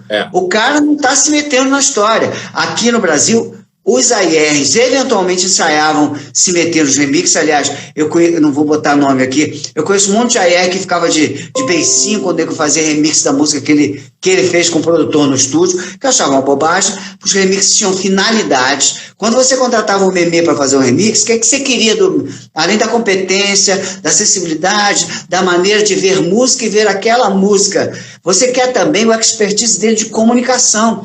Ele sabe o que está acontecendo, ele sabe o que fazer com o que está acontecendo, ele sabe envelopar a música de um jeito diferente para alcançar um público maior. Lógico. Era isso que você... Então aí ele não tem que se meter nessa merda, porra. Isso era quase... É um trabalho artístico, mas era um trabalho mais de promoção, né? Naquele momento... não, virava um trabalho artístico, evidentemente. Era um trabalho que vinha do marketing, era o pedido do marketing. O remix era sempre o pedido do marketing. Era uma demanda do marketing. Mas acontece que depois se descobriu que essa linguagem, como a Disco Music foi, era muito boa. E por isso, figuras como você, raras no Brasil, né, mais comum no exterior, acabaram ganhando o cap de produtor, né, porque conseguia fazer aquela linguagem... foi através dos remixes que eu comecei a produzir discos, entender como é que se produzia discos, como é que se trabalhava com música. Eu estou tentando segurar os discos para não cair no quebrar. Peraí, vai falando. Tô chegando. É muito disco de ouro, né? Pô, são... Peraí, deixa eu ver aqui. Pronto, voltei. 23 discos de ouro, 15 de platina, 3 de diamante. Caramba, hein, bicho? Pô, tu tem uma joalheria em casa, hein? Ô, rapaz, vou vender isso tudo aí, cara. Já vendeu, irmão. Isso aí é só o símbolo. É verdade. Continua vendendo. Cara. Enfim, mas o meu objetivo nunca foi produzir disco. Eu acabei nessa porque eu vi que eu podia contribuir de alguma forma e que estava dando certo. É isso. Mas hoje em dia você tem mais prazer. É difícil dizer ter prazer dentro do estúdio. Eu sei que tem gente que gosta muito de estúdio, né? E o DJ, classicamente, ele tem duas funções, uma delas é o estúdio mesmo, né? Mas, então é como comparar laranja com abacaxi. Mas, de qualquer maneira, você tem mais prazer quando você está tocando no festival, enfim, ou quando você está criando dentro do estúdio. Cara, são trepadas completamente diferentes. Mas é laranja e abacaxi, né? Não tem como comparar. Eu acho, assim, se eu tiver que escolher uma, assim, ó, tipo, você tem que escolher uma hoje, porque você não vai ter outra. Eu acho que eu vou escolher tocar. Porque é de onde eu venho, Ricardo. Eu não vou conseguir fazer remix e ficar em estúdio se eu não estiver indo para a pista. Não vou conseguir. E a outra eu vou conseguir fazer para o resto da vida. Tocar. Eu sou DJ que produz música. Eu não sou um produtor que toca. Eu sou o DJ. Isso está aqui na minha veia, entendeu? No meu braço, olha aqui o pitch aqui, entendeu? O toca-disco aqui. Esse é o que eu sou. A minha essência foi toda construída com os discos que eu toco, com as músicas que eu sei, os títulos, com os arranjos que eu aprendi ouvindo. Então, assim, se eu tiver que escolher um ou outro, eu vou ter que sacrificar essa coisa que eu amo muito, que é o estúdio. Aliás, o estúdio me salvou nessa pandemia, né? Porque o meu estúdio é a 7 minutos da minha casa. Eu vou andando. É aquele mesmo, em Copa, né? Não, já foi, tem tempo isso. De Copa já acabou. Então, assim, eu vou andando. Então, o que aconteceu foi que nessa pandemia, eu ia para o estúdio o tempo inteiro e criava. Isso me salvou. Eu não tinha como tocar. Mas se eu tiver que escolher um ou outro, eu vou ser DJ. Fala para mim, como eu tenho que confessar aqui, desculpa, não me atirem nada. Eu tenho que confessar que eu nunca vi você tocando. Nunca assisti você tocando. Eu acho que eu vou assistir aqui na Europa agora. Tomara que você venha em Portugal. Tomara que sim. Eu vou bastante para a Europa há muitos anos. Há mais de 6 anos. Há mais de 6 anos, não. Há muitos anos eu vou para a Europa tocar. E há 6 anos eu tenho uma residência na Itália. Estás convidado para 2021. Opa, que maravilha. Então, mas me diz, o que se espera de uma apresentação do DJ Memê? O que o público espera de você e o que você oferece para o público, na tua opinião? Surpresas. Porque se o DJ não... não, é verdade. Mas, cara, parece um lugar comum, mas a maioria das pessoas está esquecendo isso. Hoje, a carreira de um DJ que toca... Por exemplo, foi o que eu falei para você ainda há pouco. Hoje em dia, quando eu comecei, o DJ tocava desde da hora que a casa abria, 10 horas da noite, até a casa fechar. Era um DJ só. Hoje criou-se esse negócio de line-up. Um DJ abre, o outro toca no meio, o outro toca depois, e às vezes tem um quarto DJ. Quando você é o DJ headliner do show, da parada, do line-up, você toca por 2 horas somente e você se sente obrigado a botar o público com a cabeça batendo no teto o tempo inteiro, porque é isso que o cara quer. E por isso que ele te paga bem. Mas eu tento fazer... a maneira que as pessoas estão resolvendo isso é tocar 2 horas de sucesso o tempo inteiro. A DJ Mark tá na live aí. O DJ Mark é o maior DJ do Brasil, né? E aí o que acontece é o seguinte: hoje as pessoas estão resolvendo essa parada tocando só sucessos. Então não há surpresas. O cara vai entrar aquela, vai entrar com a outra. Normalmente os DJs estão fazendo um set muito parecido. Então, quando eu digo que eu vou chegar e fazer surpresas, parece um lugar comum, mas não é o que as pessoas estão fazendo hoje. Porque, para mim, um DJ que não surpreende o público está gastando o dinheiro do contratante à toa. Porque, assim, o DJ que não surpreende, o cara que não... É a mesma coisa que você ver um show de piadas e você conhecer todas as piadas já. Qual é a graça? Entendeu? Então, você tem que surpreender o público, você tem que tocar aquela música que o cara não está esperando, seja ela nova demais, desconhecida, mas com aquela vibe que você sabe que vai bater bem na pista, ou aquela música que o cara não está se lembrando mais, que ele gosta e diz, caramba, meu Deus, é isso. Entendeu? O Zequinha está gritando aqui que ele quer que faça pergunta. Pois é, o problema é que o Zequinha me manda a pergunta em WhatsApp, ele quer que eu olhe meu WhatsApp. Não, escreve nada de WhatsApp, pergunta aí, Zequinha. Escreve a pergunta que eu faço. Manda aliás, aqui na interrogação aqui, Zequinha, na interrogação. Vai aí. Então é o seguinte, mas agora outra pergunta de meigo, né? Aquela humildade de meigo. Quando você e os seus colegas, mas você, que é o meu entrevistado aqui, tá olhando para essa lente da verdade no sofá da Hebe, me fala uma coisa. O DJ, normalmente, ele se prevalece, ele usa as bases que ele faz, os remixes que ele faz, ou existe ainda alguém que toca uma música careta, que vem do vinil? Vinil? Não, porra, gravação original, cacete. Não, nem todo DJ faz música. Não, sem dúvida. Mas, então me responde assim, existem DJs que não fazem música e tocam só fonogramas, vamos chamar assim? Eu que sou um DJ que faz música, eu toco praticamente só fonograma. É mesmo, cara? E eu não tenho essa vaidade de querer tocar um set inteiro autoral. Muitos DJs se preocupam com isso, porque parece que eles são melhores do que... Enfim, cada um tem sua razão para fazer o que faz. Mas, assim, eu gosto de música. Para mim, a música comanda os meus pensamentos. Principalmente na hora que eu estou trabalhando. Então, ali, tem tanta música para apresentar e para tocar, para manipular, eu vou ficar tocando só o meu? Não é o meu caso. Agora, tem gente que paga para ir tocar só o seu som. Acontece isso também.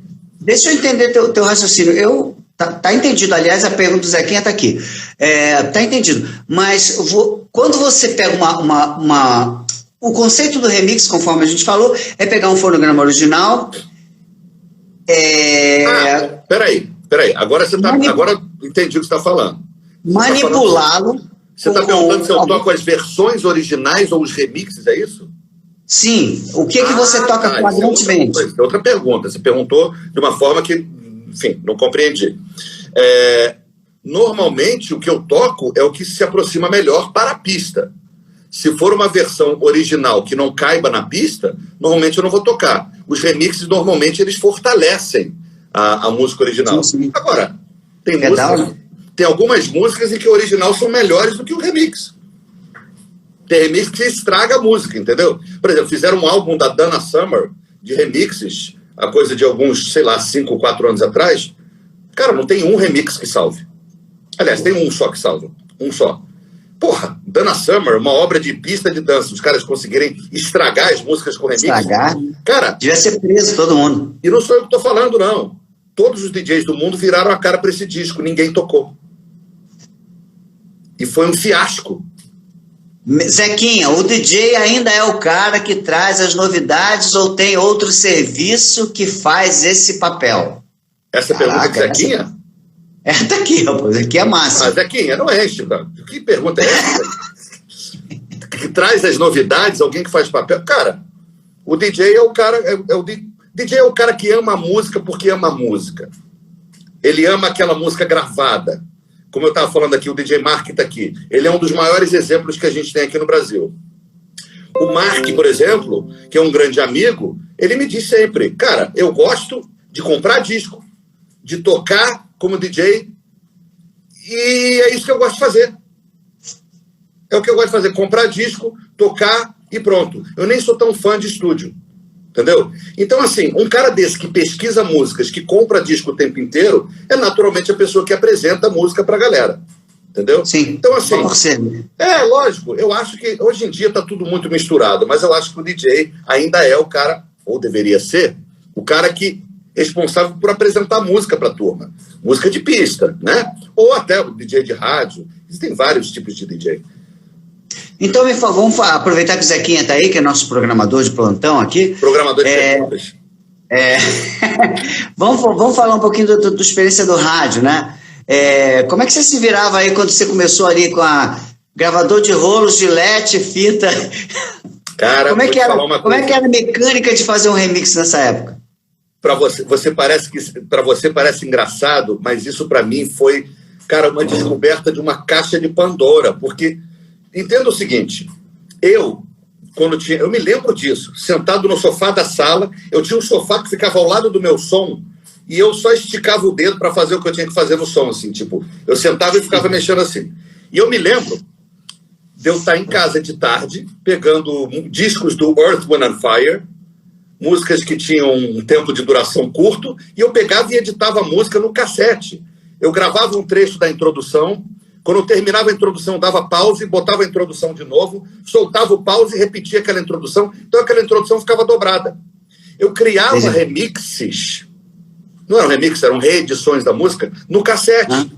E eu comecei a desenvolver uma técnica, porque eu percebi que o cabeçote do meu gravador cassete, ele fazia um crossfade entre um pause e outro. E isso melhorava o som. Então, eu não podia comprar outro cassete, eu só tinha aquele. E eu comecei a perceber os truques que eu podia fazer com aquele cassete. Então, eu fiquei craque no cassete. Mas vou te falar, eu suava com aquilo.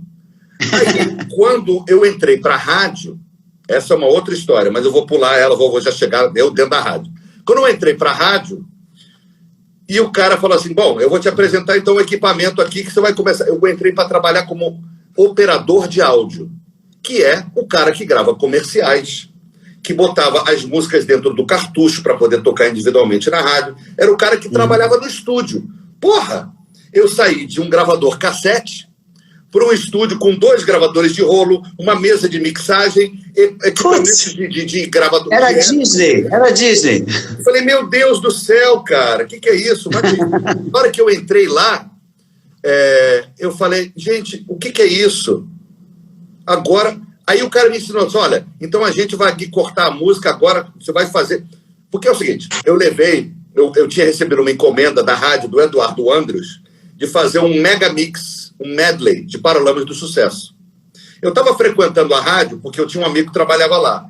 E eu, quando descobri a rádio, descobri o mundo da música além do disco, comecei a frequentar a rádio igual um corvo. Eu ficava lá o dia inteiro sem fazer nada. Um dia eu cheguei lá, o diretor da rádio está querendo falar com você. Você é DJ, né? Pois é. Ele quer falar contigo. Ele vai estar voltando do almoço. Ele falou... a gente tem 5 músicas do Paralamas do Sucesso tocando na programação. É muita música de Paralamas. Tocam 5 por hora. A gente quer condensar isso em uma. Você consegue? Eu falei, claro. Consegue fazer um medley? Lógico. E eu fiz no meu cassete, com 2 tocadiscos emprestados de amigos e um cassete. Cheguei lá com o cassete e falei, tá aqui. Ele, com quanto tempo ficou? Eu falei, 13 minutos. Ele falou, 13 minutos? Isso não toca em rádio, é muita coisa. Mas o que a gente quer fazer é reduzir. Eu falei, mas como é que eu fazer? Ele falou, tem que cortar. Cortar? Cortar. Vamos lá que o Renato vai te ensinar. Aí o cara me levou para o estúdio e falou, olha, você bota, vamos gravar isso, vamos pegar isso que você fez do cassete e gravar em fita, no rolo. Aí eu olhando aquela fita girando e gravando. Aí ele falou, agora a gente vai cortar. Vai cortar como? Com a gilete, pô. O cara pegou uma gilete e cortou a fita. Meu Deus! Um pedaço com o outro. Ali, meu amigo, acabou o cassete para mim. Eu falei, meu Deus do céu, ficou melhor do que eu fiz em casa. Ele falou, são mais recursos. Big Bang. Aí, meu amigo, na hora que eu vi aqueles gravadores funcionando ao meu favor, cara, bicho. Aí eu me distanciei dos meus amigos, eu ficava na rádio até 8 da manhã, porque meu expediente acabava 8 da noite. Eu ficava até 8 da manhã, editando, fazendo remixes, botando minhas ideias que eu botava em casa em prática ali. Sim, Tudo aquilo virava trabalho para a rádio. As rádios tocavam aqueles remixes exclusivos. Saiu uma música da Legião Urbana, uma semana depois já tinha uma versão que só a gente tinha. E a rádio era rede. Transamérica. Rádio Transamérica era rede no Brasil todo. Então meu remix não era remix, porque era um reedit. Tocava na Bahia, em São Paulo, em Belo Horizonte, no Rádio Parta. Até que um dia eu chego na rádio depois do almoço e só ligou um cara para você aí, quer falar com você, tal de Marcelo Castelo Branco. Ele ligou, parece que ele é gerente de marketing da gravadora Polygram, quer falar contigo, negócio de um remix. Eu falei, remix? Gravadora? Ele falou, ligou, vai te ligar aí, tá aí o telefone, liga para ele. Ele falou, a gente está ouvindo o que você está fazendo no rádio e a gente queria que você faria isso pra gente. Eu falei, claro. Ele perguntou, você tem experiência de estúdio? Eu, fudeu. Tenho. Eu falei, lógico que eu tenho. Toda aqui, tem um estúdio aqui embaixo. E a rádio ficava em cima dos estúdios Transamérica, que eram os estúdios que gravavam metade dos discos de música pop do Brasil. E eu estava andando sempre por ali, mas eu não entrava no estúdio. Só que eu dizia que sim, não, tá aqui embaixo do estúdio, eu tô sempre lá. Cheguei no estúdio da gravadora, com as ideias na cabeça, falei pro engenheiro, me acompanha. Eu vou passando as ideias, você vai dar ok, beleza. Então o cara cortar, na hora de cortar fui eu que fui cortar. E aí foi, e aí eu comecei. Então o gravador de rolo foi um salto na minha existência, entendeu? Então assim, aí começou a tua história de prestar serviços às gravadoras, né? Em 86, o primeiro remix. Em 85, na verdade, o primeiro remix que eu fiz foi No Mundo da Lua, do Biquíni Cavadão. Biquíni Cavadão, deve ter sido esse do Marcelo, né? Foi o Marcelo, exatamente, ele me chamou para fazer, foi o primeiro. Quando eu entreguei esse, com uma mão, ele já me encomendou um da Marina. Foi o segundo que eu fiz, Eu Te Amo Você, na mesma gravadora. Muito bem. Muito bem, até que chegou, porque a gente já está falando há 1h20, papo bom é um problema, papo, né? Papo bom parece que tem 10 minutos, exatamente. Só tem pena de quem vai ouvir depois, né? Pois é, né? Mas, enfim, vamos seguir aqui, porque tem coisa que eu queria falar. Eu queria que você chegasse, então, né, na internacionalização do teu trabalho, que começou com a Shakira, não é isso? Estou aqui. Como é que foi essa história? A essa altura você já era bem sucedido com os remixes que você estava fazendo aqui no Brasil. Você falou da Shakira? Da Shakira? Shakira, né? A história... tá ali. Ele humilha, né? Ele vai... Mata a cobra e mostra o pau. Mata a cobra e mostra o ouro. Exatamente, tá ali. 750 mil aquele ali. Muito bom. E e esse remix também ajudou a internacionalizar o teu trabalho, não é isso? Literalmente. Foi esse que me fez sair do Brasil, né?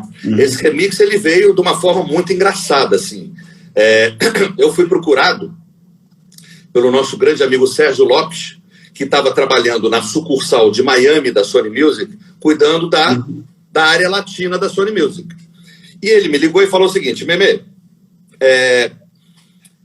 tem um artista colombiano chamado Diomedes Dias. É um artista muito importante na Colômbia. Uma espécie de Luiz Gonzaga, Dominguinhos, porque ele cantava e tocava um acordeon. Então, o paralelo é por aí, entendeu? E ele está fazendo não sei quantos anos de carreira, ele é muito conhecido, tem, 30 anos de carreira. A gente quer fazer um álbum de remixes para dar uma modernizada no público dele. Então, nós imaginamos... A Sony Music Colômbia ligou para a gente e pediu para a gente fazer a curadoria desse disco. E a minha ideia é chamar um remixer da Inglaterra, um dos Estados Unidos, um da França, e eu pensei em chamar você do Brasil. Topa? Eu falei, beleza, me manda a música dele para ouvir. Cara, a música era uma coisa, para os meus ouvidos, sem pé nem cabeça. Se você escutar hoje, você vai entender. Ela não tem um formato muito... pop, assim, e tal, mas tudo bem. Aí o Sérgio me falou o seguinte, Memê, é o seguinte, remix, você sabe como é que é, a gente entrega para a pessoa com a responsabilidade e espera o resultado. Porém, tem uma coisa só que não pode fazer, é mexer na sanfona do cara. Faz o que você quiser, mas não mexe na sanfona dele. Eu falei, beleza. E eu, cara, a música pra mim era tão estranha que a única maneira que eu tive de resolver a música foi tirando a sanfona dele. Não tem sanfona na música. Ricardo, eu vou encurtar a história. Foi o único remix que deu certo no disco. O único. E nunca ninguém discutiu a tirada da sanfona, nunca ninguém tocou no assunto. Provavelmente porque a Sony nem escutou o disco. Elas lançaram, né? Enfim, mas ninguém percebeu a retirada. Porque quando o negócio é bom, faz efeito em você, você não presta atenção no que está faltando. Você apenas regozija e diz, caramba, meu Deus do céu. Entendeu? Então, mas a Shakira veio porque gostou da não, na verdade, esse disco deu super certo na Colômbia. E aí, o Sérgio Lopes me ligou de novo e falou o seguinte, bom, os caras adoraram o que você fez e estão pedindo para você fazer o remix de uma artista nova deles, que vai ser através da Sony americana aqui, que a gente vai lançar aqui nos Estados Unidos também. Eu falei, beleza. Chama-se Shakira. Eu falei, Shakira? Que nome esquisito? Pois é. Manda para mim para eu dar uma escutada. Eu escutei Estou Aqui e Um Pouco de Amor. Eu acho até que eu devo ter aqui os discos à mão. Aqui, ó. Olha aí. Ó, rapaz, eu mato a cobra e mostro o pau. E o CDzinho, ó. Para inveja das pessoas, tem até mais aqui, ó. Olha aí, ó. Então, foram essas duas músicas aqui. Um Pouco de Amor. Fica ao contrário, né? E Estou Aqui, tá? E aí, como era um remix para os Estados Unidos, eu não me importei com rádio brasileira. Porque isso é uma coisa que a gente tem que falar, e você vai saber muito bem do que eu estou falando. Quando o Brasil me pedia para fazer um remix, na verdade eles queriam um remix para rádio. Não era para pista. Então eu tinha que me virar em alguma coisa que servisse para o radialista, mas que tivesse o tom da pista também. Isso é quando eu fazia para o Brasil. Na hora que eu recebi a encomenda desses dois remixes, eu pensei, cara, liberdade total, vou fazer um negócio, vou pensar em pista. Fiz um negócio como se eu fosse tocar numa pista no exterior. Foi o Estou Aqui. A música explodiu fora do Brasil e ela veio para o Brasil como um sucesso. E ela estourou, o remix estourou tanto no Brasil porque a Shakira me contou, ninguém me contou além dela. Eu a conheci na Sony Music quando ela veio ao Brasil fazer a entrevista e ela me contou o seguinte, eu fui cantar no Faustão esse final de semana e não me deixaram tocar a versão original, porque disseram que ninguém conhecia no Brasil. Ela me disse isso, entendeu? Então tiveram que cantar. Então se você procura Shakira, Faustão, Estou Aqui, você vê ela largando o microfone e dançando igual uma go-go girl, porque é o que ela tinha para fazer na música. Ela tinha que acompanhar. Não era versão violão, rock and roll. Era versão dance. E, ela, cara, a Shakira dançando, ela destruiu o meu coração ali também. Aquela bicha. Por que será? Exato. E ela destruiu dançando. Então, assim, tipo, foi muito bom pra mim aquele remix. Aí eu saí pro exterior. Bom, cara, então assim, você já tinha, de certa forma... Não, depois você ganhou também o Coração do Rei Roberto Carlos, né? Foi mais tarde. Mais tarde, 2013, eu acho, 2000. Na real, começou, né? Em 94. Deixa eu ver se eu acho aqui também, peraí. Tá tudo à mão aqui, tá tudo à mão. Esse negócio de entrevista de dia é uma merda, que o cara quer mostrar os discos toda hora. Não, mas aqui eles ficam atrás de mim aqui. Bom, eu não tô achando agora, também não vou ficar de costas pra você. Mas foi em 94, na verdade. Mas, enfim, ele é um cara que... Olha quem está aqui, Marcelo Castelo Branco está nos assistindo, responsável por tudo. Só? Marcelo entra sempre, né? Low profile. Então, assim, a gente tem essa coisa da o Marcelo é muito low profile para ser meu amigo, mas ele gosta de mim. Assim, a gente tem a bênção do mercado brasileiro inteiro, respaldada pelo Rei Roberto Carlos. E assim, como é que pintou a Yoko Ono e John Lennon? Eu fiquei curioso, porque eu te confesso que em algum ponto da minha memória isso se apagou, não sei porquê, cara. E foi muito importante. O seguinte, né? A Yoko Ono resolveu fazer um álbum de remixes dela, das músicas dela, entendeu? E eu fui contratado para fazer, nesse momento eu já estava fazendo remix para o mundo inteiro. E eu fui contratado para fazer um desses remixes, da mesma forma que aconteceu aquele disco de remixes do Diomedes Dias, na Colômbia. Um remix é de um lugar do mundo, assim, outro cara daqui, outro cara dali. E os caras me contrataram também, mas não exatamente como se fosse um cara do Brasil. Me contrataram para fazer um dos remixes. E a música que me foi dada foi o Give Peace a Chance. Que maravilha. Que ela pegou a fita original do John Lennon, né, daquela gravação, colocou, perdão, colocou um discurso por cima. E o refrão era All we are saying is give peace a chance. E eu completamente desconhecido. E quando eu recebi a gravação para trabalhar, você escuta a voz do John ali cantando. É a mesma gravação, ela apenas fez ela utilizou, ela sampleou praticamente, né? Ela utilizou a multitrack original e botou coisas por cima. E eu recebi aquilo para trabalhar. Então tava o John ali e ela. Aí disseram, olha, só não uso o John Lennon. Claro que eu usei. Claro que eu botei a voz dele um pouco. Tinha que usar, e usou o John Lennon que não tinha que usar. Eu aprendi que os caras não ouvem. Eu botei um pouco mais à frente. Eu ouvia. Não, olha aí. Se eu pedisse, eu ouvia. E aí, o que aconteceu foi que, não sei se por causa da música em si, Give Peace a Chance, que é um grande clássico, essa música chegou a primeiro lugar na Billboard. E aí veio o crédito. Olha o Marcelo rindo aí. Então essa música chegou a primeiro lugar na Billboard. E também me trouxe um monte de coisas boas. Olha aqui, você falando sobre isso hoje, entendeu? Para mim, na minha discografia, não fede nem cheira. Mas as pessoas acham isso muito grande, porque é John Lennon, é Yoko, claro. Entendeu? Foi uma coisa bacana. Não, com certeza. Olha, cara, eu vou te falar que estamos aqui há mais de 1h30 no ar. Feliz Ano Novo também, Marcelão. Beijo pra você, Renato. Feliz Ano Novo, Marcelo. O Marcelo não tá aparecendo aqui pra mim, não, mas tudo bem. Eu acredito que ele esteja. Ele tá sempre nas minhas lives. Tá aí. Marcelo é sempre culpado de um monte de coisa bem sucedida no mercado, né? Nosso gênio. Marcelo tem o mérito de reconhecer talento. Eu acho isso muito bonito. Esse aí, cara. O nosso... E por ser um cara muito talentoso, ele não tem medo de talento, né, cara? Quem tem talento não tem medo do une força. Marcelo tem um pouco de medo da minha boca, mas eu... Falo demais. Mas olha, pô, eu acho que eu vou ter que te agradecer muito pelo teu tempo. Cara, pô, não sou o Jô Soares nem nada, é água mesmo aqui, mas assim, é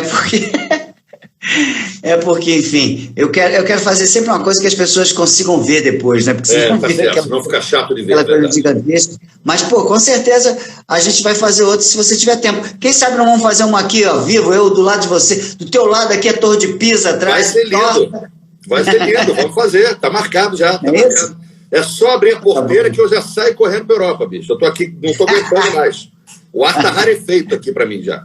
Não, aqui já tá vacinando todo mundo, daqui a pouco tu tá podendo juntar todo mundo sem máscara. Tá certo.